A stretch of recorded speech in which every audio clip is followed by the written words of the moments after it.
Welcome to We Know Marketing We Promise. I'm Kelsey. And I'm Naoma, and this is a show about how to actually build a brand that works. Welcome back. We're going to be talking about client expectations, managing clients, how to deal with clients, Challenges, communication, all those things. Yeah. So, I think the biggest problem, like the root problem of client problems, comes from you trying to be too flexible and trying to be easy to work with, that you don't have a system, you don't have a process. So then it kind of throws it back into the client's court of them having to come up with a process or come up with a system for you. And then communication kind of start to break down from there. What do you think? Yeah, I would say if the client feels like they need to manage you, that's a problem. Yeah. You should be managing yourself and initiating with the client, and you should be taking care of all of that and be 3 steps ahead of them, because you do this on a daily basis. They do not. Yeah. And so if they are managing you, there's a problem. And managing you looks like they're setting the meetings, they're reaching out, they're asking for certain things. They're checking in. They're checking in. Yes. Sorry, my nose.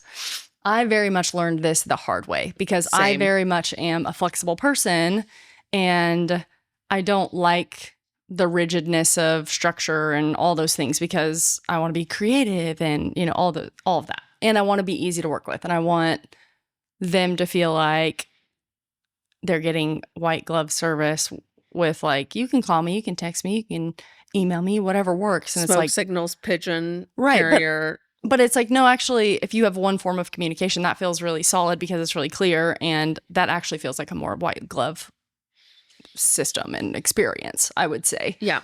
So I think a lot of the times is people think of, I'm just trying to be easy to work with, and I'm trying to be flexible, and I can I'm a small shop, so I can kind of do whatever you need me to do. Yeah, I can can maneuver. customize it. And Yes, everything can be tailored and customized. And as someone who also used to do that and then got super burned, I learned really quickly that when you have a process and a system in place, it's a lot easier to manage clients. yes. And I didn't realize that until I started doing it. And not only easier, they actually like it, and it's Yes. a better experience for the client. Like, it's not just on you and your internal team, it's actually better for everyone. Yeah. So I think a few things to consider when you're thinking, okay, great, I do that. I don't give clients any sort of a system because I'm trying to be flexible. I think some things to consider are tell them how to communicate, tell them when they can expect things, tell them The process. the process that you go Like, through. here is where you are at in our step, like in our full process. Mm-hmm. Like, communicating that over and over again of like, hey, you're in the editing phase. This is going to be delivered to you on this date. Mm-hmm. Hey, you are in the production phase. We're still waiting to get a date back from you for this shoot. Like, these are Mhm. things we've had to do because we have a freaking 12-step process in our thing. Like, hey, you're in the brainstorm phase. Like, when I'm onboarding a client, I'm like, hey, here's our full 13-step process, and you're here, and your first post live goes here. So, like, look at all that has to go on in between that. Yeah. And we're going to just walk you through it step by step. Yeah. But, like, I didn't ever do that. And everyone's like, where am I at? Like, when are we doing the shoot? Why have I not had a post go live yet?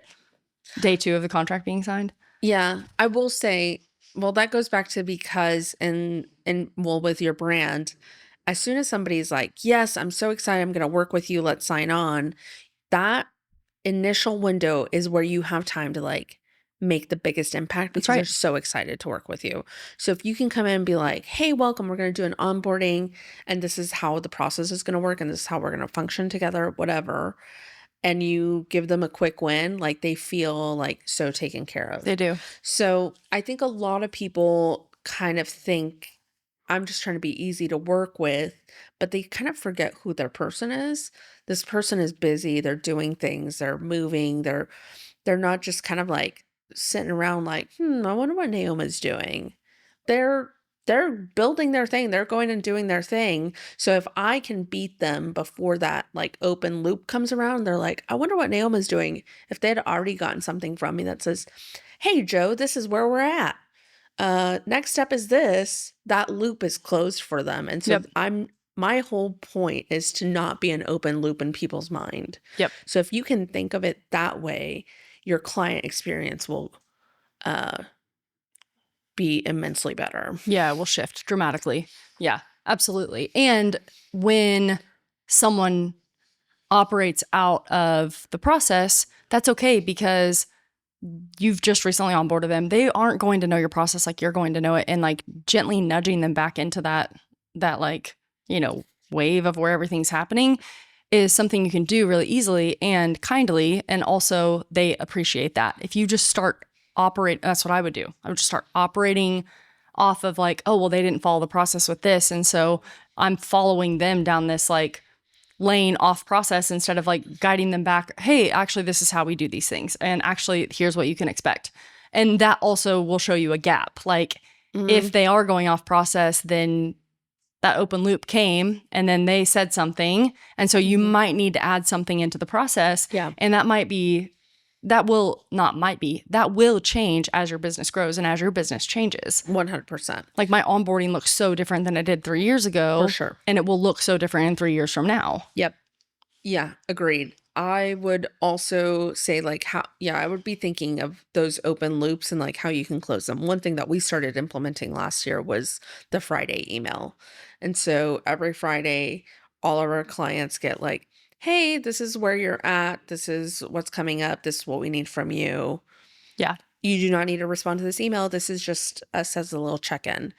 And we kind of fell off of that bandwagon a little bit because we were short on team, but I'm glad like that's been implemented again, which I'm so thankful for, because though my clients are really busy and they have a gajillion emails, I have not had one client that says, please stop emailing me. All of my clients are actually like, I love that because I know I can just check one email and know what's happening. Yeah.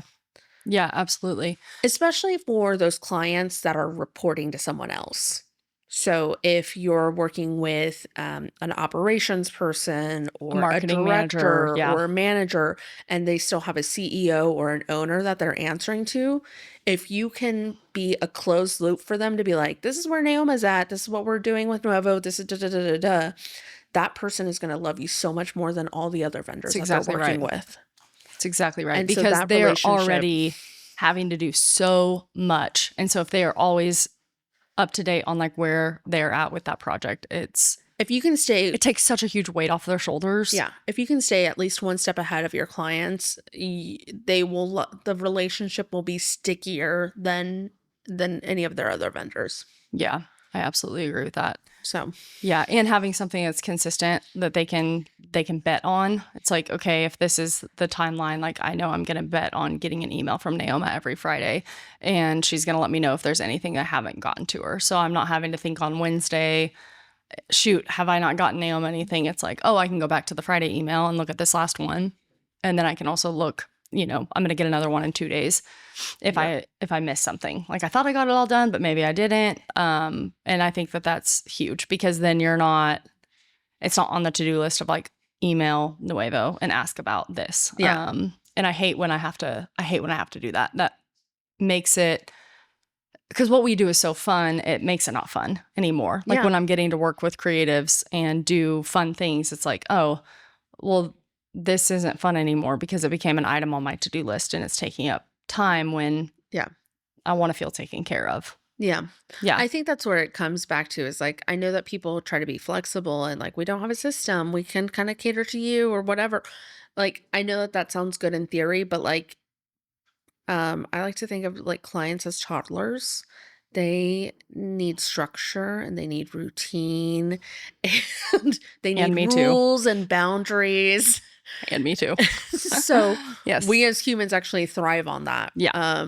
So Yeah. Not that you need to be super rigid, but I do think like having a great process in place. And knowing who on your team is gifted in that area. Like I was talking to my team, we did like a retreat and we were able to see that two of us are we actually thrive in like a little bit of flexibility. And so we like a deadline to be set and then we'll like get it done by that deadline and we'll make sure that it looks great. And we just kind of thrive a little bit more off of chaos. But the other two on the team were like, why would you ever set a deadline if it's not perfect yet? Like you get it perfect and then you set the deadline and deliver it to the client. But like we realized we think very, very differently and they're more rigid, which means they would probably be better to create a more rigid process and structure for our internal team and what our clients are experiencing externally with us. And then it's like, because then they can't miss. And then they are operating in their role successfully because it's like, well, this is rigid. There are 6 emails that I send to every client every single month, and I know when those go out, and I know exactly what they need to say, and then they add their own little personal touch, and it gives them the like structure they also need when I'm okay with a little bit of chaotic flexibility, and so is this other girl that's really creative.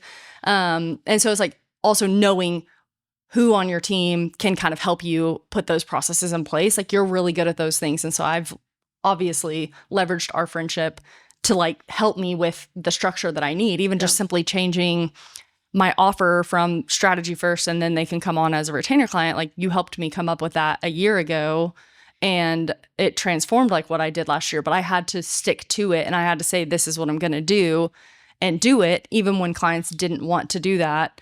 And because when you break your process, you cannot guarantee the results, your outcome that you guarantee. Yes, that is exactly right.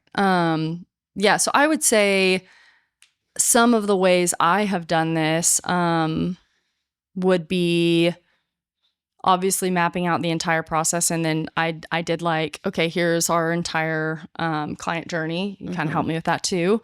And here's what I think a really elevated client journey looks like from an email perspective. And I just do emails. Like if they're from here to here, how many emails would I want them to be getting from us to like stay in the loop and be walked through that process?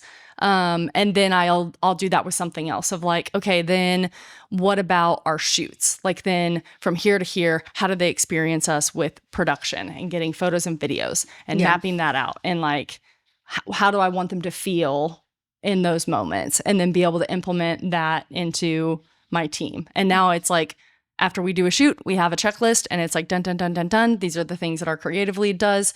And what I noticed is like, if she's not looking at that checklist, 1 or 2 things will get missed because it's not something she's doing on a daily basis. And so I was like, hey, you have to look at this checklist because otherwise I'm going to keep wondering if you get the whole checklist done and micromanaging. And that's why it's here. But she has more of that like flexible attitude like I do. But then I'm like, there are times that we have to like adhere to it and do it because that's the way it is. And we can't always do what's best for our like personality and what feels best of like staying flexible or leaving it in our brains. Yeah. Yes, I will say it also gets to a point where you're a little too overly processed. I don't think you're there. No. But sure. just I wanted to say that before you threw out processes out the window.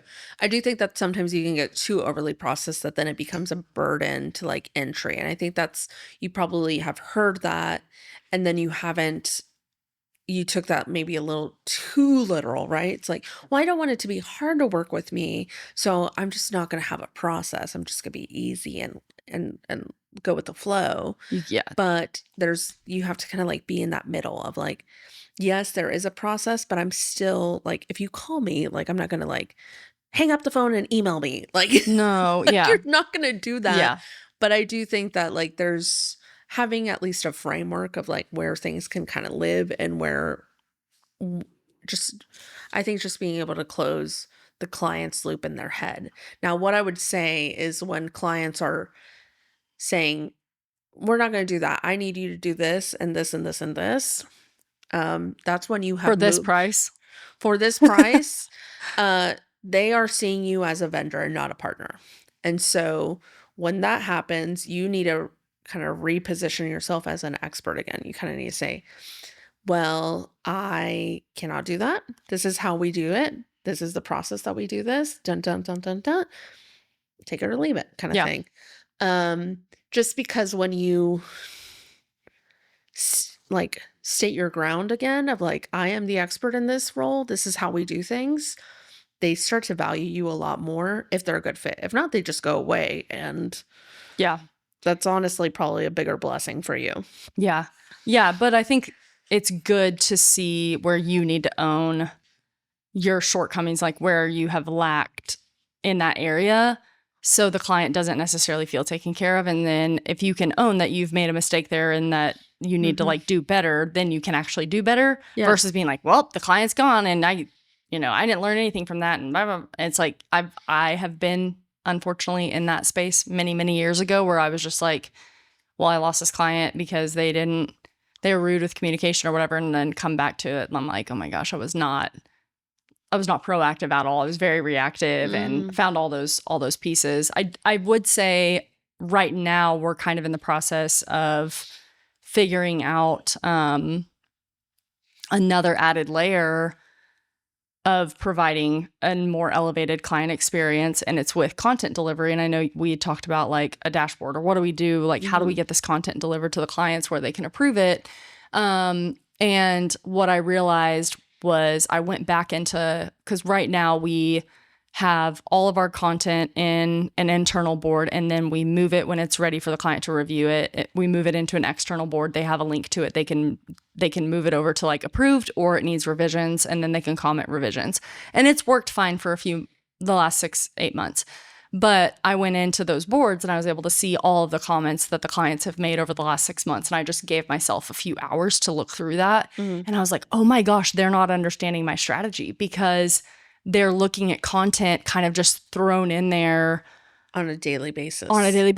And then it's like not always fully batched in like the week that it's going live or even the month that it's going live. And I'm always planning 30 days at a time visually too. And I'm like, okay, here are their content pillars. Here's what worked last month. And here's the keywords that, didn't really do well. And I do think we need to get more of an Oklahoma City audience. So how do we add more Oklahoma City keywords in? So I'm like, this is how my brain is strategically thinking. And I'm starting to like place things. Well, the client doesn't know I'm doing any of that. No. And so they get a piece of content and they're like, what the hell is this? Why? It feels like a placeholder piece of content, or it feels like filler. And I have this whole entire, and I'm like, what? What do you mean it's filler? That's my wonderful work, my strategic work. And do you know the results that this is going to breed? I mean, that's what it used to go through my head. And now I'm like, oh, frick, I'm not communicating the strategy well enough to the clients. Yep. And so we're going to sit down with them with a month's worth of content now. This is where we're trying to sift out the details. And that way our client account manager can like strategically show them everything we're trying to accomplish, and then how that actually tied back to the analytics that we've seen over the last year and the growth that we've seen as we've worked with them. And like, I'm seeing all of that because I'm digesting it, researching it, doing it on a daily basis, but the client isn't even seeing all of those wins.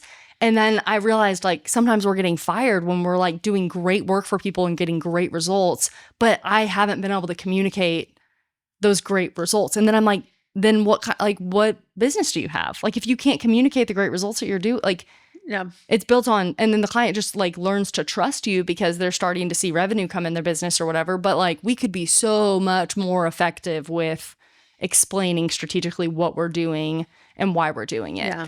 I will say, I bet you probably got a lot of that insight if you've done exit interviews. Like if they are like, hey, we're going to go in a different direction or whatever. If you ask like why, or oh, that's how I've learned it every time. Yeah. So that's another thing, is like a lot of these processes are not just like built overnight. A lot of them are built from definitely mistakes, but you also being okay with the feedback that could come your way and going and talking to the client saying, hey, where did we drop the ball? Yes. Where can we do better? If you were to work with us again, how could we improve our service? Like just being really open and kind of vulnerable for that. Because if you're very open, clients will tell you that, and you can then say, I'll do better. Like, and implement it to do better. And you will start to realize your system will start to build out. Yeah. Yeah. And you don't have to be afraid of that feedback. Like, it is there to help you grow, and it's not who you are. It's not your identity. Like, you don't have to be afraid of it. Like, it's there to help you grow. And I have realized, like, okay, I need to be more okay with hard conversations, uncomfortable conversations about money, and asking those questions. And I'm so grateful because now I have a client account manager, and I feel like she's kind of like there with me having these harder conversations where like people are pushing back on price, or and a lot of times like they're just not even pushing back, they just have questions, like kind of it. But for me it feels like pushback, and it's like everything feels so personal to me, but when she's building out a proposal, it's not personal to her at all. And so it's like very logical, and she just moves through, and it's like, oh man, I didn't realize how much I needed someone to kind of take that burden off of my shoulders and help me buffer you build those proposals, and so that I'm not operating out of so much fear. Just so hard. Yeah. Well, this was going to be shorter, and it's not that much shorter. Anyway, figure out your system, but you creating a framework that the clients can go through will make you seem more as an expert and less as a vendor. Yes. Okay, that's a wrap. And that's a wrap on this episode. If you found this helpful, hit subscribe, leave a review, or share it with a friend.